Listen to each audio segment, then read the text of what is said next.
How to remove indicators on Primax PD. Are you guys facing issues to remove indicators from Primax PD? If that's so, then this video might help you out. Without further ado, let's dive into the video.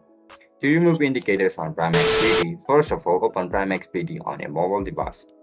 Once you open the app, log in into your account with your registered email and password. As soon as you get logged in, you'll be forwarded to the interface where you can see your indicators. To clear up your chart, just simply look at the top left corner of your screen where you can see this option or indicator name. Click on this menu bar.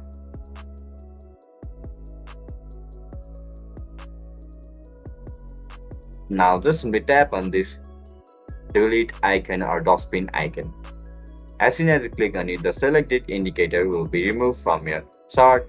That's it guys, that's how you're going to remove indicators from your chart on Primax PD. If you guys found this video helpful, don't forget to like, share and subscribe to our channel.